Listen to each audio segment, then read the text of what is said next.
Hello students, मेरा नाम राजीव मसंद है एंड वेलकम टू अभ्यास इन्फिनिटी। आज की क्लास हमारे लिए शायद पढ़ाई से भी ज्यादा इंपॉर्टेंट होने वाली है, क्योंकि हम ये जानेंगे कि एक्चुअल में सीबीएसई ने ये 2 बोर्ड का नोटिफिकेशन में क्या दिया है। आप लोग अब तक तो ये जानते होंगे कि इस साल एक नहीं बल्कि 2 बोर्ड हो गए। इसका मतलब डबल टेंशन नहीं, सीबीएसई का मेन काम ही यही है, उसने बोला ही यही है। 2 बोर्ड्स के पीछे का रीजन सीबीएसई सिर्फ एक चीज को दिखा रहा है, that the high stakes aspect of board examination. अब तक के बच्चे बहुत ज्यादा टेंस्ड होते हैं कि सर हम लोगों को 2 बोर्ड्स का मतलब फॉर एग्जांपल अगर आपका बोर्ड एग्जाम है तो बोर्ड एग्जाम का हर जगह मार्कशीट लगना है, आपके ड्राइविंग लाइसेंस में, आपके आधार कार्ड में, आपकी ईच एंड एवरी डॉक्यूमेंट में सबसे पहले जो आपसे मांगा जाएगा वो 10th बोर्ड का रिजल्ट मांगा जाएगा। Even on the time of admission in colleges आपको 10th की मार्कशीट देना कंपलसरी है। तो बच्चों के लाइफ में बोर्ड एग्जाम की जो वैल्यू है वो धीरे धीरे पेरेंट, टीचर्स, सराउंडिंग इतना ज्यादा हाइप कर देते हैं सो दैट बच्चे बहुत ज्यादा घबरा जाते हैं, डर जाते हैं, पैनिक करके अपने एक्चुअल परफॉर्मेंस से रिड्यूस करके लोअर परफॉर्मेंस में आ जाते हैं। तो उस चीज को ध्यान में रखते हुए सीबीएसई ने 2 बोर्ड्स का ऑप्शन बच्चों के लिए लाया। 2 बोर्ड ऑप्शन में जो सीबीएसई लाया है उसमें सीबीएसई ये चाह रहा है कि जो बच्चे इतना टेंस रहते हैं, वरी करते हैं एग्जाम के लिए, बोर्ड एग्जाम के लिए, तो वो थोड़ा सा रिड्यूस हो पाए। इसीलिए 2020 में एनईपी न्यू एजुकेशन पॉलिसी के अकॉर्डिंग सीबीएसई ने कुछ सिलेबस रिड्यूस भी कर दिया था। सेम रिड्यूस सिलेबस को आगे बढ़ाया जा रहा है और हम लोगों के लिए 2 बोर्ड ऑप्शन लेके आए हैं। वो 2 बोर्ड ऑप्शन क्या है? क्या दोनों बोर्ड एग्जाम देना मैंडेटरी है? क्या हम लोगों को सभी एग्जाम देना कंपलसरी है? मेरी मार्कशीट कैसे आएगी? मेरा रिजल्ट कब आएगा? मैं कौन से सब्जेक्ट्स में एग्जाम दे सकता हूं? ये सारी चीजों को आज अच्छे तरीके से क्लियर करेंगे, समझते हैं आगे के लिए। ओके, सो सबसे पहले द इंपॉर्टेंट डेट्स में हम देखेंगे कि दो बोर्ड हमारे कौन कौन से हैं। तो जो पहला बोर्ड है वो मेन बोर्ड है, जो कि मैंडेटरी बोर्ड है। सारे बच्चों को पहला बोर्ड एग्जाम जो फरवरी में होगा, रेगुलर एग्जाम, वो आपको देना मैंडेटरी है। मैंडेटरी मतलब कि आप उसमें बिल्कुल भी नहीं छोड़ सकते। हाँ, जो मेन 5 सब्जेक्ट्स है, math, science, SST, English, Hindi, उनमें से कोई एक या 2 एग्जाम अगर छूट गया, मतलब मिनिमम 3 एग्जाम तो आपको देने ही देने हैं, बट एक एग्जाम अगर छूट गया तो फिर आपके पास में ऑप्शन आएगा कि आप उसको सेकंड एग्जाम यानी कि इंप्रूवमेंट एग्जाम में देके अपने मार्क्स को इंप्रूव कर सकते हो या फिर रीअटेम्प्ट कर सकते हो। बट जो एग्जाम्स की डेट रहने वाली है that is from 17th February to 6th March. इस बीच में होली भी आने वाली है। 17th फरवरी से 6th मार्च के बीच में आपका फर्स्ट एग्जाम यानी कि बोर्ड एग्जाम होने वाला है, जो सभी बच्चों को मैंडेटरीली देना है।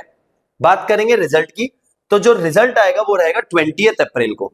नाउ सेकंड एग्जामिनेशन आपका not mandatory, it is not compulsory, but आपका इंप्रूवमेंट एग्जाम बोर्ड ने बोला है।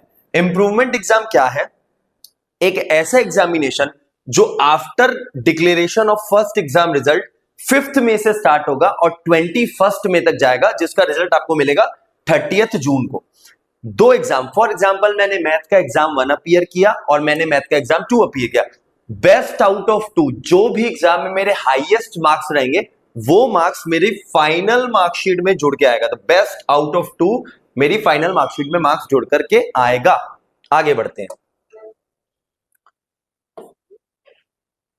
Okay, so rule for selection, क्या चॉइसेस है, क्या सारी चीजें, उसको अच्छे से समझते हैं। सबसे पहली बात, क्या चॉइसेस है? तो both exams are not mandatory. पहला एग्जाम 100% मैंडेटरी है। सेकंड एग्जाम आपके पास चॉइस है। If you want to improve your marks तो आप दे, otherwise you can skip that second examination. 1 to 3 subjects can be reappeared. बहुत ध्यान से समझेंगे। पहले 3 एग्जाम मैथ, साइंस, एसएससी आप छोड़ दोगे और आपको लगेगा कि इंप्रूवमेंट एग्जाम में दे दूंगा, तो नहीं, ये ऑप्शन नहीं है। बट 1 से 3 एग्जाम आपको फर्स्ट एग्जाम में देना ही है। कुछ एक पेपर छूट गया, ओके, चल जाएगा, आपको सेकंड बार में ऑप्शन मिलेगा एग्जाम देने का।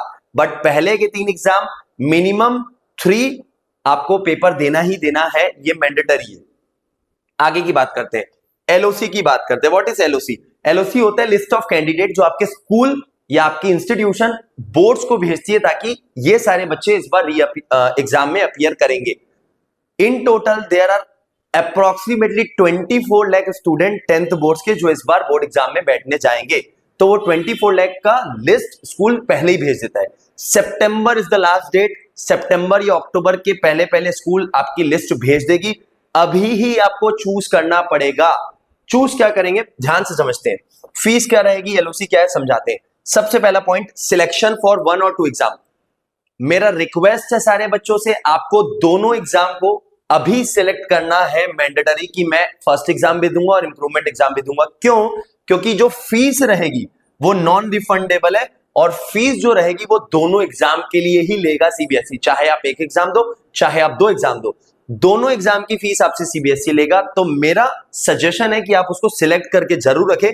उस टाइम पे हमारे पास एक ऑप्शन रहेगा कि हम ऑप्ट आउट करते हैं अपने आप को कि नो, मुझे इंप्रूवमेंट एग्जाम नहीं देनी, I am satisfied with my current situation, current marksheet. आगे बढ़ेंगे। सिलेबस की दोनों ही एग्जाम में, बोर्ड 1, बोर्ड 2 यानी कि मेन बोर्ड एग्जाम और इंप्रूवमेंट एग्जाम में जो आपका सिलेबस रहने वाला है दैट इज फिक्स्ड। वो सिलेबस फिक्स रहेगा। पूरा सिलेबस दोनों ही एग्जाम में आएगा। पूरा सिलेबस हमको दोनों एग्जाम में पढ़ना है। पहले 2021 में एक ऑप्शन बोर्ड ने दिया था कि आपका बोर्ड 1 बोर्ड 2 हुआ था 3-4 महीने के गैप में, तब उसमें सिलेबस भी कुछ कुछ था। पहला पेपर एमसीक्यू था, जो 2021 वाले बच्चे वो जानते हैं। 40 मार्क्स का एमसीक्यू टेस्ट एंड 40 मार्क्स का आपका रिटर्न एग्जाम बाद में होता सब्जेक्टिव। इस बार ऐसा बिल्कुल नहीं है, दोनों एग्जाम में फुल सिलेबस आएगा, ये तय है। आगे बढ़ते हैं, सेंटर की बात करते हैं और हॉलीडे की।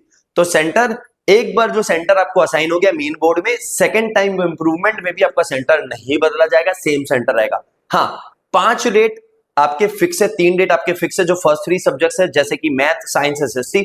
उसके अलावा जो इलेक्टिव सब्जेक्ट्स है या एडिशनल सब्जेक्ट्स है, उसके डेट चेंज हो सकते हैं, अभी कंफर्म नहीं है, लेकिन अगर चेंज होते हैं और मान लेते हैं कि छत्तीसगढ़ में या किसी भी एक स्टेट में स्टेट हॉलीडे है या कोई रिस्ट्रिक्टेड हॉलीडे है, फॉर एग्जांपल कोई टाउन बंद है, XYZ कुछ भी रीजन है, रिस्ट्रिक्टेड हॉलीडेज और स्टेट हॉलीडेज को कंसीडर नहीं किया जाएगा।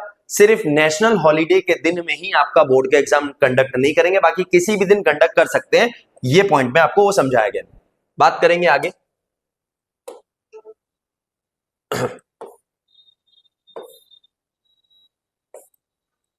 नेक्स्ट, अब बात करेंगे वेरी इंपॉर्टेंट इंफॉर्मेशन जो आपको ध्यान में रखनी है। सबसे पहली बात, इंटरनल, जिसके लिए आप लोग सबसे ज्यादा डरते हो कि sir attendance attendance attendance attendance attendance. तो अटेंडेंस के अकॉर्डिंग इंटरनल मार्क्स स्कूल वाले भेजते हैं। आपके सारे परफॉर्मेंस, ओवरऑल परफॉर्मेंस को देख करके स्कूल वाले इंटरनल मार्क्स भेजते हैं। वो असेसमेंट मार्क्स और इंटरनल मार्क्स सिर्फ एक बार भेजा जाएगा, एक बार भेजा जाएगा, वो फाइनल रहेगा दोनों बोर्ड एग्जाम्स के लिए। मतलब इंटरनल मार्क्स एक ही बार ऐड होगा।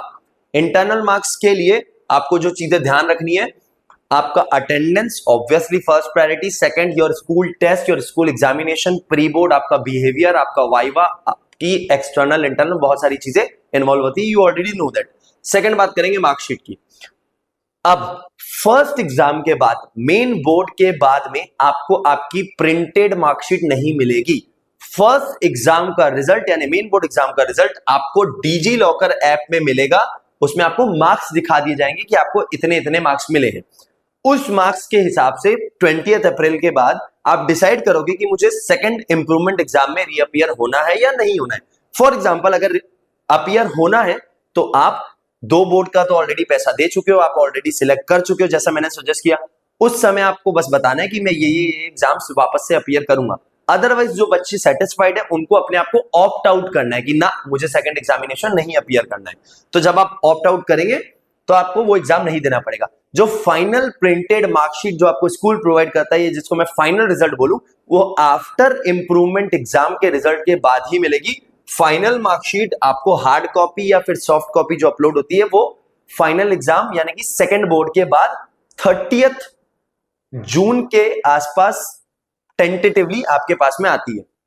बात करेंगे एडमिशन की। जो बच्चे फर्स्ट बोर्ड में पास हो गए, क्या वो 11th में एडमिशन ले लेंगे? जी हाँ, बिल्कुल। जो बच्चे फेल हो गए, क्या वो 11th में एडमिशन ले लेंगे? जी हाँ, बिल्कुल। उनको हम बोलेंगे प्रोविजनल एडमिशन। फर्स्ट में जो बच्चे पास हो गए उनको तो डायरेक्ट एडमिशन मिल जाएगा, बट जो बच्चे फेल हो गए हैं कोई एक सब्जेक्ट या 2 सब्जेक्ट में, उनको भी स्कूल एक प्रोविजनल एडमिशन 11th क्लास में देगी। बट वो एडमिशन सस्टेन करेगा आगे के लिए हाँ या ना, वो डिसाइड करेगा आपके सेकेंड एग्जाम का रिजल्ट।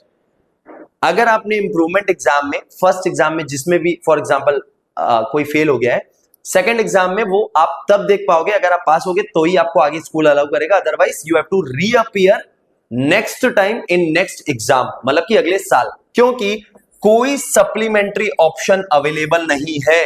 एक ही ऑप्शन है, दैट इज योर बोर्ड, उसके बाद secondary is your improvement exam. अब बात करेंगे क्विक सजेशन की। मैं आपको यह सजेस्ट करूंगा कि आप लोगों को फर्स्ट टाइम पे दोनों बोर्ड के लिए अपने आप को सिलेक्ट करना है कि मुझे दोनों एग्जाम देना है। ट्राई करेंगे हम अपना फुल एफर्ट, फुल मेहनत से हम सिर्फ फर्स्ट एग्जाम देंगे, फर्स्ट एग्जाम में ही हम अपना फाइनल एग्जाम मानेंगे, उसी में हम अपना बेस्ट रिजल्ट लेके आएंगे। I would not suggest you to appear on second improvement exam, but genuinely किसी बच्चे को लग रहा है कि मेरे 2-4 मार्क्स कम आए हैं या 5-6 मार्क्स कम आए तो आप अपीयर नहीं करो। लेकिन अगर आपको लग रहा है कि मैं 10-20 मार्क्स से लैग कर रहा हूं और मेरा एक्सपेक्टेशन ज्यादा था, तो I ask you to reappear in improvement exam. उसी कंडीशन में आपको अपीयर करना है, अदरवाइज पूरी अपनी मेहनत फर्स्ट एग्जाम में डाल देंगे।